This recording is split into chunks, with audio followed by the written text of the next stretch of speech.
All right, guys, so we're just going to review on some scientific notation. Remember, the standard notation that you write with every day is in like 129,200 and like an order like this. But when we put things in scientific notation, we like to put things like molecules that are really small into something that we can understand. So when you put it in there, you've got some number times 10 to some power. And it's always going to be 10 because that allows us to move left and right really easily. Okay, and then your first number, remember that that number has to be greater than or equal to 1, but it has to be less than 10.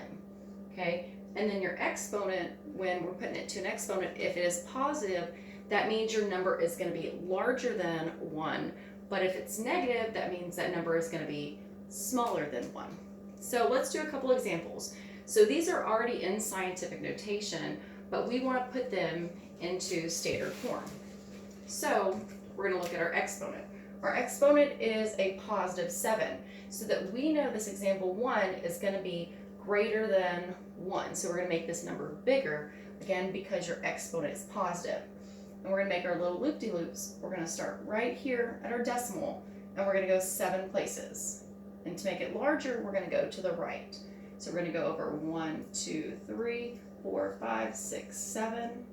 And there's our decimal. And so I'm going to rewrite that as, you have the 4, 2, 3, 5.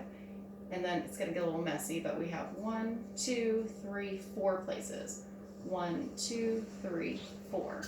And then we're going to go through and we're going to put our commas through. Okay, so that's actually going to be 42,350,000. All right, and then let's do our next example. Our exponent is negative, so we're going to make this smaller than 1. So we're going to start at your decimal and then move 7 places to the left because that's what's going to make it smaller than 1. So we're going to go over 1, 2, 3, 4, 5, 6, 7. And that's going to be where our decimal is.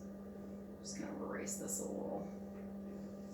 All right, and then we're going to put our zeros in, and then we're just going to rewrite this.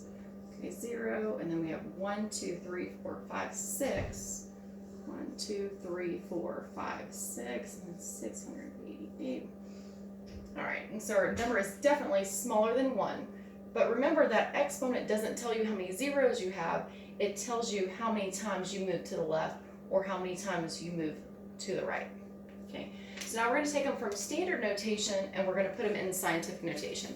And remember when we did that in your journals, what we did was we went ahead and we wrote the blank times 10 to some power, because you know it's always going to be 10. If any other number is written there, it cannot be in scientific notation. So when you have a number here and you don't have a decimal, remember it is going to begin the very end, kind of like if that was money. And then we want to move that decimal in between two numbers that will make it greater than or equal to 1, but less than 10. And that place is going to be right here. You can also remember that as one place in front of the decimal that's not 0. Okay, so we're going to put it as 1 and 292 thousandths times 10 to, and then we're going to go over 1, 2, 3, 4, 5 places. And that exponent is positive because your number started off greater than 1. Okay, and then let's go to this next one. You have something times 10 to some power. And because our number started off smaller than 1, we can go ahead and put a negative for our exponent. We want to move that decimal in between the two numbers that's going to make it greater than or equal to 1, but less than 10.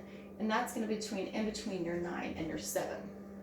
Okay, so that's 9 and 7 tenths times 10 to the negative, and then we're going to move it over 1, 2, 3, 4, 5 places. So the negative 5th power.